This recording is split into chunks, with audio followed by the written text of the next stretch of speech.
All right, YouTube, Uncle 40 here. Our friend Mattia de Angelius, sorry if I cannot pronounce your name, sent me in this deck profile, and he finished 5-1 out of 50 people. Now, this is previous format, but I do want to showcase this because this shows so much love to stun. And I love anti-meta as a concept about as much as the next person. But it is really cool getting the chance to see stun come back, actually. And this deck only got better with the list. You guys know Ring of Destruction's now at 2, and Compulsory Evacuation Device is now at 3. What this deck can do now is absolutely way more amazing and absolutely heartfelt. Now, the unfortunate downside to playing this deck is, well, this deck is very go first resilient. If you don't get to go first, you're not going to have a good time. Especially with these Gogi decks running around extra or linking, your life away. What are you going to do? Especially now that Brandish are coming to the TCG. Inspect Border loses a little bit of value, but in every other matchup, he's still a fantastic card. Being able to limit your opponent to one effect per use of their blue cards is absolutely fantastic. And the Banisher of the Radiance gains so much more value. The problem is the TCG doesn't have triple Macrocosmos like the OCG does, so we actually have to rely on monster floodgates. Now, Widow Anchor does come to the TCG. Forbidden Chalice is not currently seeing play in the TCG, which absolutely means you can be a way bigger asshole with these particular things.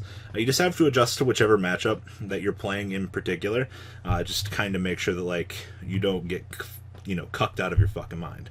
But outside of that, this is Mattia's deck profile from Italy, and I'll have his report here afterwards. So anyway, triple Banisher of the Radiance, triple Inspect Border, triple Thunder King Raya, triple Card Demise, 2 Desires, triple Duality, 1 Raigeki, 2 Scapegoat, traps 2 Bottomless, 1 Compulse, 2 Heavy Storm Duster, 1 Macrocosmo, 2 Mirror Force, 2 Mistake, 2 Phantom Knight Sword, 2 Phantom Knight Wings, 1 Ring of Destruction, 1 Solemn Judgment, triple Steve Reich, and 1 Warning.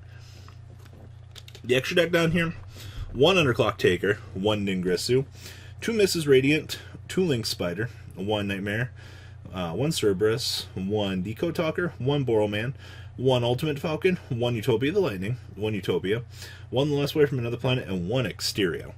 And then the side deck here: triple Draw and Lockbird, 2 Fossil Dyna, 2 Cosmic Cyclone, 1 Dark Hole, 1 Compulse, triple Waking the Dragon, and triple Wiretap.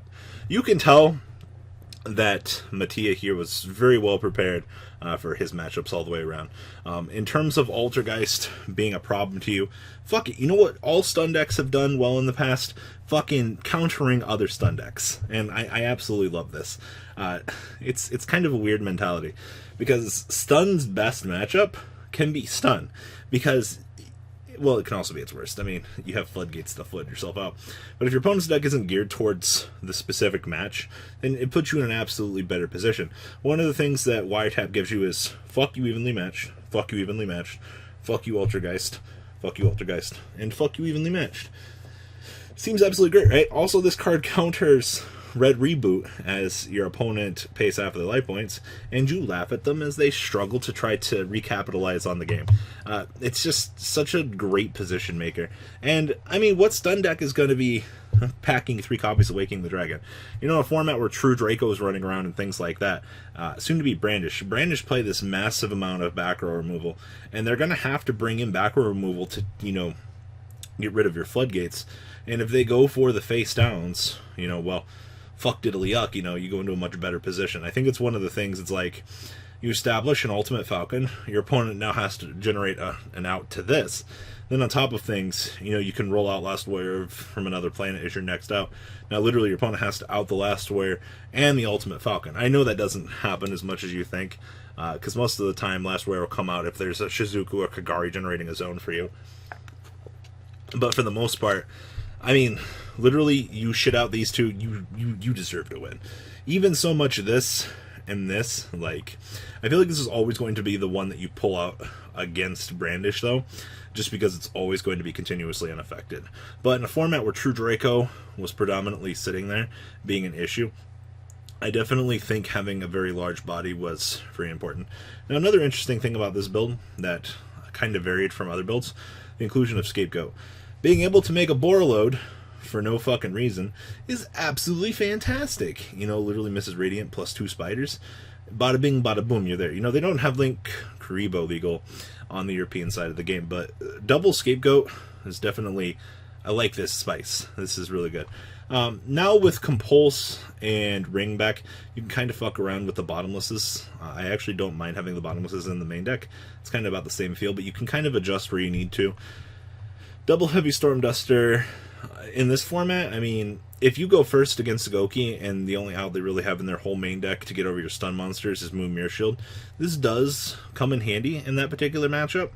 But honestly, outside of that, the back row decks that you're kind of playing against, they don't really feel as much. I mean, Trickstar's there, Goki, Altergeist, I guess. But outside of that, you have Spirals and Goki, which isn't going to really do much against.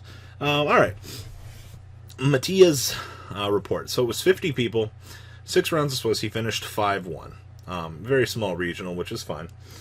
First round was against Pendulum Amazonas. Oh no, FTK Amazonas. Okay.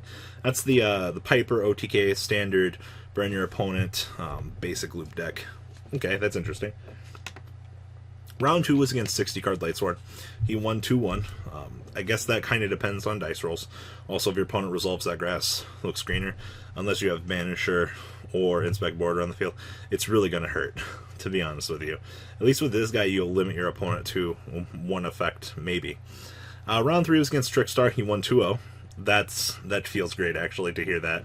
I can only imagine just how shitty the Trickstar matchup is for this. Round 4 was against True Draco. He won 2-0. Hello, good cards. Not allowing True Draco to resolve this stuff. Round 5 was against Spiral Nightmare.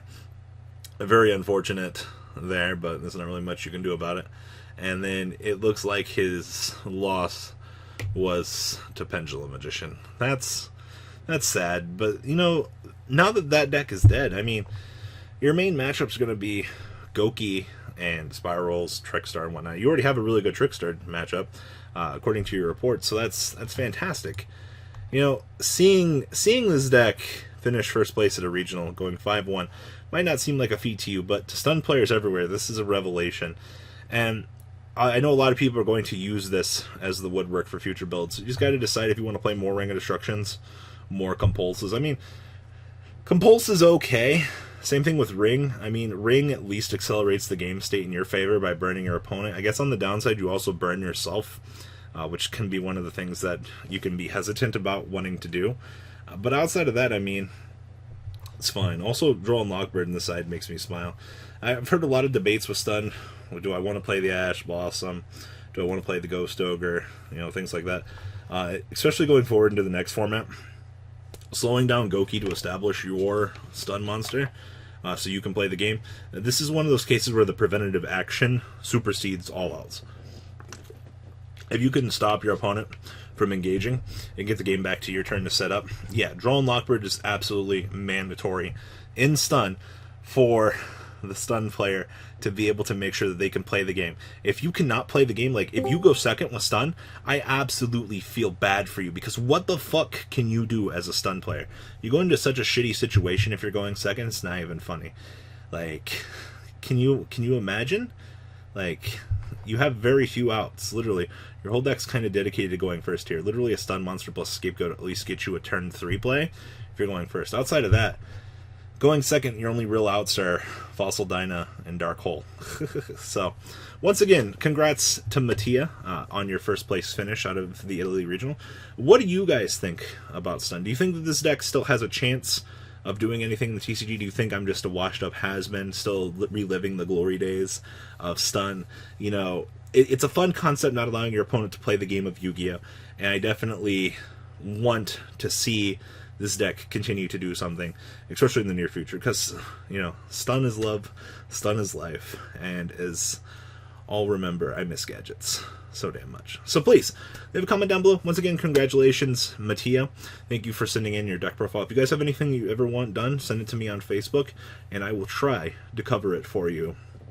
on these videos, because it's what we do. Alright guys, peace on out, and remember, have a good rest of your day. Eventually, I'll get tired of making videos. The ride never ends, guys. Make sure you enable those notifications to get the latest videos that are being posted on this channel. Make sure you guys check out VanCole40 for my Cardfight Vanguard channel. And join me and House of Champions on the Zodiac Duelist TV Twitch stream. We'll be interacting with our audiences. And please check out No Limit Gaming and LGTCG.com for the cheapest trading cards on the market. Thanks for watching, guys, and please have a good day.